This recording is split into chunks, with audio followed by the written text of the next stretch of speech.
Imagine attackers not just hammering at firewalls, but actually turning your own trusted tools against you. Yeah, using your convenience, even your personality, against you. Exactly. We're looking at a new breed of hacker, and their tactics are, well, way more subtle than you might think. That's right. Today we're taking a deep dive into hacking the next generation. It's a really compelling look at how cyber threats are changing, written by Nitesh Dhanjani, Billy Rios, and Brett Hardin. And our mission here is to unpack the skills and, maybe more importantly, the mindset these attackers use. Right, how they abuse tech, but also people. We want to explore how that traditional idea of a security perimeter, that digital wall, it's kind of become meaningless. Totally. Our need for mobility, cloud stuff, complex browsers, all the data we share online, it's changed the whole landscape. So by understanding their strategies, hopefully you can protect yourself a bit better. Definitely. So let's start where a lot of these attacks really begin. Reconnaissance. Gathering intel. Peering into your world, basically. And it's not just online stuff. They look at the physical world, too. Okay, that's interesting. The book mentions something almost old school, dumpster diving. Or trashing. Yeah, sounds basic, right? But it's surprisingly effective. How so? What are they finding? They're literally digging through trash, maybe find a printer cover sheet, and that might reveal the company's username pattern. Like first initial, last name, something like that? Exactly. Maybe like last name, capitalized. Seems small, but it's gold for brute force attacks later. Because it narrows down the possibilities massively. Precisely. And even with shredders, convenience wins. People just toss sensitive stuff. It makes you think about all the little bits of info just lying around. And it's not just physical trash. They talk about just hanging out on corporate campuses. Just loitering. Kind of. Yeah. Walking around, listening. They might overhear chats about secret stuff like IPOs, new products, even layoffs. Casual conversations leaking critical data. Or they use social tactics. Ask a smoker for a light, strike up a conversation. And subtly pump them for info. Yeah. Get details about internal projects, intellectual property. It's amazing what people will say. That human element again. The book even mentions the authors themselves getting into a client's building by piggybacking. Yep.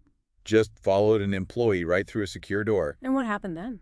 Well, they got inside, found an unlocked room. A room where they made employee badges. No way. Yeah. And the computer password. Just the company name. Oh, that's bad. So they made their own badges. It just shows, you can have great digital security, but if the physical side is weak. It doesn't matter. Okay, so physical access is one thing. What about our digital footprints? We leave them everywhere. Oh, absolutely. And attackers start with tools you wouldn't even think of as hacking tools, like Google Earth. A mapping software. How? They use it to scout locations before they go on site, get a feel for the layout, plan entrances, exits. Even figure out emergency response times. Yeah. It's like a virtual recon mission. Helps them blend in later. So it's not just about breaking into systems, it's understanding the whole environment. Exactly. It's piecing together a bigger picture from public sources, which leads to search engine hacking. Using Google, not just for info, but to find actual flaws. Precisely. Using things called Google dorks.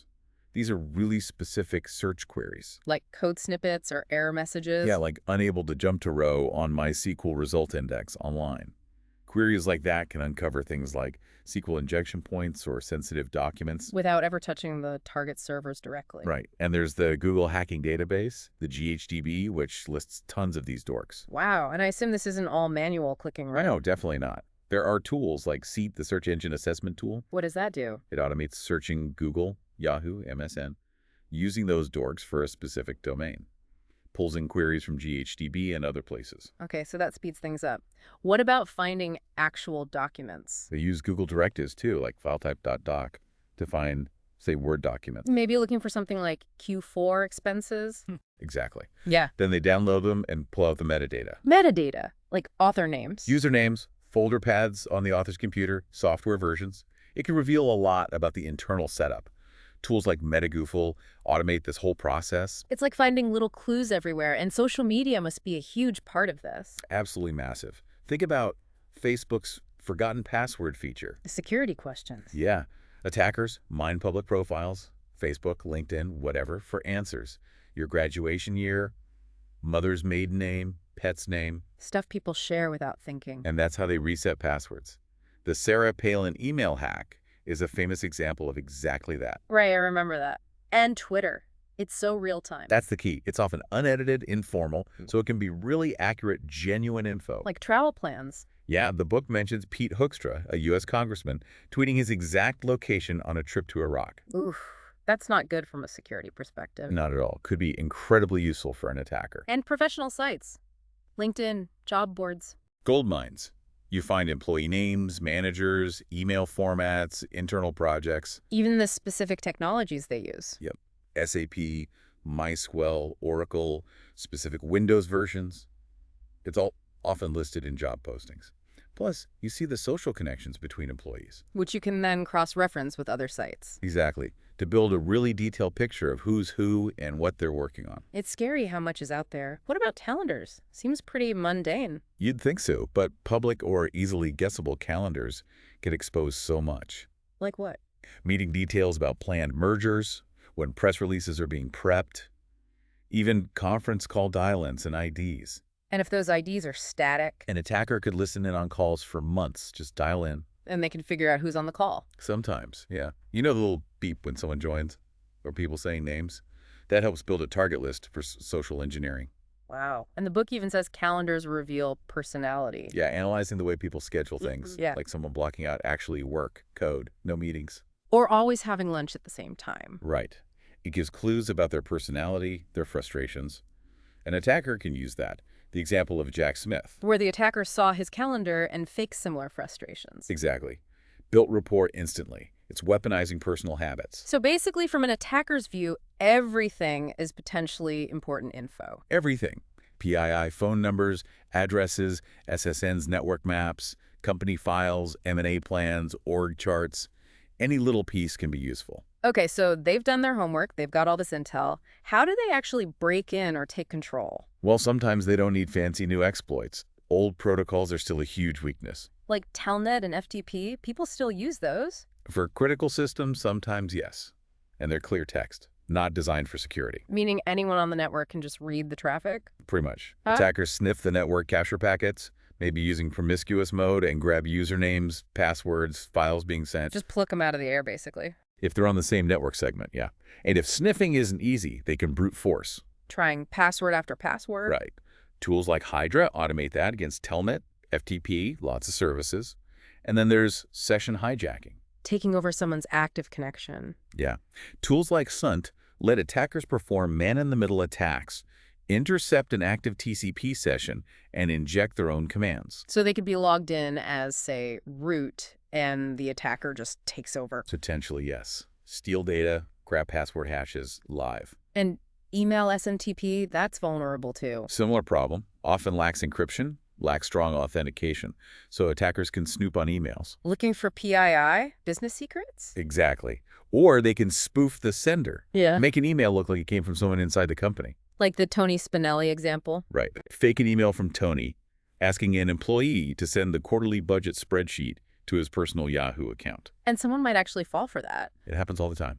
It's a mix of technical weakness and social manipulation. What about messing with the network itself, beyond just listening? That gets into things like ARP poisoning. ARP is how devices find each other's physical addresses on a local network. Address resolution protocol. Right. But it doesn't really have authentication. So an attacker can send fake ARP replies. Poisoning the cache, what does that do? It tricks a victim's computer into sending its traffic to the attacker's machine instead of the real destination, like the gateway router. Creating a man in the middle. Exactly. Even on switched networks where sniffing is harder. Tools like Kane-Enable do this. They can intercept even encrypted traffic like SSH this way. Wow, okay.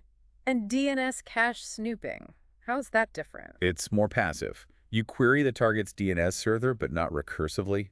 You look at what domains are already in its cache. To see where employees have been browsing? Sort of.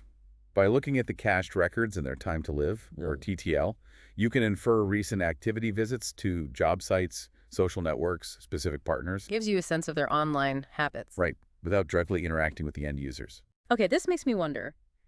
If firewalls are supposed to protect the internal network, how are attackers getting inside to do things like ARP poisoning? That's where the web browser comes in. The book argues it's the new inside attack vector. How so? Browsers go out, firewalls block in. But browsers constantly make outgoing requests and then consume the responses.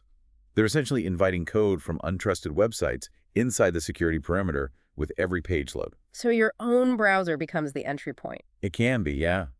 Through vulnerabilities like cross-site scripting, XSS. Where attackers inject malicious JavaScript into a legitimate website. Exactly. That script then runs in your browser in the context of the trusted site. What can they do with that? Steal your session cookies, for one. Then they can hijack your session, pretend to be you. Or redirect login forms. Yeah, make a fake login form pop up or redirect your submission to their server to steal credentials. Even pre-fill forms with bad data. And it can get more complex, right? Automated attacks. Definitely. They can use hidden iframes, invisible frames in the page, to keep a persistent connection open back to their server. A control channel. Sort of. Allows them to continuously pull data out of the web app you're using, HTML, source documents, whatever, and send it back to themselves, like a silent data siphon. That's insidious. And they can even use the browser to scan the internal network. This is really clever. An XSS flaw on an internal site, or even an external one you access from inside, can be used to make your browser scan internal IP addresses. How? The script tells your browser, which is behind the firewall, to try loading resources, like specific image files, from internal IPs. Looking for known vulnerable software, like the WhatsApp Gold example. Exactly. If the image loads, they know the software is running there. Then they can use your browser again to try and brute force the login. So my browser becomes their attack proxy inside the network. Pretty much. It completely bypasses the perimeter firewall. Okay. Beyond XSS, the book talks about content ownership vulnerabilities. Sounds like hiding bad stuff and good stuff. That's a good way to put it. Things like GFARs or PDRs. Key AR, PDF AR. Yeah, it's like steganography. They embed a malicious JAR file Java code inside a GIF image or PDF. So it looks like a normal file. It passes server checks as a valid image or PDF, but then it can be triggered to run as a Java archive file. And do what? Steal your session cookies for other sites, maybe? Like accessing your Google Docs using your logged-in session? Clever. And Flash had similar issues. Yeah, misconfigured cross-domain .xml files could let Flash content from a bad site interact with data from a trusted site you're logged into. And Java applets, too, even though they're less common now. Still a risk, because the Java runtime environment, the JRE, is installed on so many machines.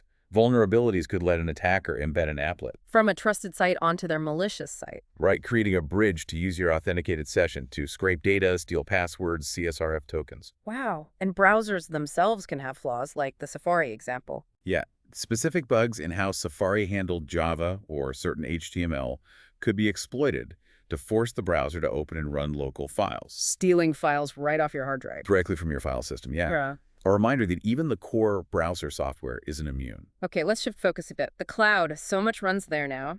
How are attackers targeting cloud environments? It's a huge attack surface, and often it's not the virtual machines themselves that are the first target. It's the management consoles. The web interfaces used to control everything. Exactly. An XSS flaw on, say, Amazon.com itself could potentially expose EC2 keys or certificates. The keys to the kingdom. Pretty much. And cross-site request forgery, CSRF, was another big one mentioned. What could that allow? Attackers could trick an authenticated user's browser into performing actions they didn't intend, like launching malicious server images, AMIs, under the victim's account. Launching potentially thousands. Or terminating existing instances, deleting key pairs. Locking you out of your own servers? Effectively, yes. Or forcing the creation of new access keys, causing disruption. And besides attacking the console, can they just find credentials lying around? Sometimes, yeah. Googling for gold, they call it.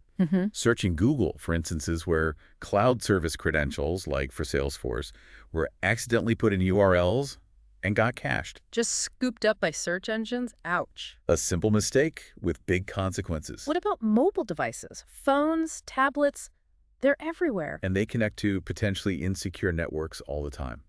Public Wi-Fi hotspots, target-rich environments. What do attackers do there? Use MC spoofing to hide their identity. Try to brute force hotel Wi-Fi logins by guessing room numbers and last names. To get onto the same network as other guests. Right. And then there's the issue of SSL warnings. People clicking continue when they see a certificate error. Yeah, especially when rushed at an airport or coffee shop trying to check email. And that click basically says, okay, I trust this potentially dodgy connection. It opens the door for a man-in-the-middle attack. Mhm. The attacker intercepts the connection, grabs credentials, reads emails. All because someone ignored a warning. Convenience trumping security again. And older vulnerabilities still pop up, like the iPhone voicemail issue. Right, an older AT&T singular flaw where if you hadn't set a voicemail password, someone could potentially access it, just knowing your number. Shows how default settings can be a weakness. And highlights issues with phone-based authentication sometimes. And finally, the most basic vector, physical access. Still incredibly powerful.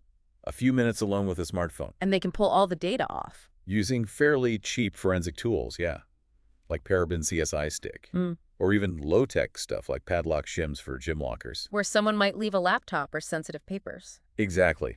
Never underestimate physical access. Okay, this really underscores how multifaceted these attacks are. Which brings us to maybe the most crucial part. The human factor. Motives. Manipulation. Right. It's not always about money. The book talks about vengeance as a powerful motive. The Nick Daniels story. Yeah, the disgruntled employee. Got a bad review, found a simple web flaw to see peer reviews. And then used old conference call details to listen in for months. Stealing sales data. Leads. All to hurt his old boss and company. Emotionally driven. And totally missed by this standard security attack. Because it wasn't a technical brute force attack, it was exploiting trust and simple oversights driven by anger. It really shows the limits of just focusing on technology. And attackers are masters at hacking the psyche, as the book calls it, social engineering. Using all that public data they gathered earlier. Precisely. Like the Sasha example. An attacker sees her flight details, books she likes, location from Facebook or Twitter. And then approaches her pretending to have all these things in common. Yeah, builds instant rapport, gains trust really fast. And she might accidentally reveal something confidential, like a bid amount. Exactly. It's engineering trust. They can even steal identities online, like fake LinkedIn profiles. Yep. Create a profile using someone else's name and picture. Why? To map out their network. To gain access to their professional contacts, figure out who the influential people are in their circle. It's network analysis for social engineering targets. And using personal data to break authentication, those security questions again. Finding answers on social media, like John's favorite movie being Scarface on his Facebook. Used to reset his Microsoft Live password. Potentially, yeah. And once they're in his email, they can study his style. The abbreviations he uses, like PLs or NUM. Right. So they can mimic him accurately in emails to trick his contacts into sending sensitive info. And set up email forwarding as a backdoor. Keep that access persistent. The book even mentions a hypothetical emotion dashboard. Yeah, combining feeds from someone's Twitter, blog, Facebook to track their mood. And tailor the social engineering approach based on whether they seem happy or stressed. That's the idea. Pretty chilling. So how do they figure out who in the network is the better person to target or impersonate? Through that network analysis, seeing who talks to whom. Tools like TweetStats can show who an executive interacts with most often. Identifying the key influencers. Right. And they learn who not to impersonate too. Like immediate family. Yeah, an executive probably doesn't communicate with their spouse via corporate email about work stuff. So impersonating them is incredible. But a board member, an assistant, another exec. Much more plausible targets for impersonation in a corporate context. This all leads to a really important point the book makes. The silver bullet fallacy. Oh, yeah. The idea that buying one magic box like a web application firewall or WEF will solve everything. Which is dangerous thinking. Totally. The Acme scenario in the book illustrates this perfectly. Tell me about that. Okay, so this security VP is obsessed with proving his WAF stops SQL injection. Puts all his focus there. But misses other things. Misses two simple things: an exposed SSH server with weak passwords and an XSS flaw on the internal company intranet. Two seemingly unrelated, maybe lower priority issues? Right. And the attacker doesn't even bother trying to get through the WAF. What do they do instead? They chain the vulnerabilities. First, brute force the weak SSH password to get inside. Okay, they're in. Then, they use that access to inject malicious XSS code onto the company intranet site. Targeting employees inside. Exactly. The XSS payload makes a pop-up appear, telling employees to download and run an urgent configure patch. Which isn't a patch at all. Nope. It's malware designed to steal credit card numbers processed by the company. And the WAF. Did absolutely nothing. The attack bypassed it completely by combining a network access flaw, an intranet web flaw, and social engineering. That's a powerful example. It shows real attacks are messy, complex. Exactly. They're driven by different motives, they mix and match vulnerabilities across systems, they exploit human behavior. And the traditional firewalls, intrusion detection systems, they often just don't see this kind of blended attack. They're looking for simpler patterns usually, Yeah. not this intricate web. So wrapping this up, this deep dive really shows that next-generation hacking isn't always about some super advanced new tech. No, it's often about a more sophisticated mindset, leveraging freely available info, Combining small, maybe low-risk flaws in creative ways. and really mastering the art of exploiting us, humans, our habits, trust, emotions, our need for convenience. That multi-million-dollar firewall doesn't help much when the attack starts with a resume someone shared or a chat overheard in the hallway. Or a public calendar entry, or just one click on a link that looked okay. The perimeter isn't where the battle is anymore. So the real question for you, listening, is, in this world where everything leaves a trace, where convenience is a double-edged sword, What hidden bits of your digital or physical life could be the loose thread an attacker pulls on, that unexpected connection they exploit? maybe more importantly, what would it actually take for you to pause and question that link, that email, that request that seems just a little bit off? Something to think about.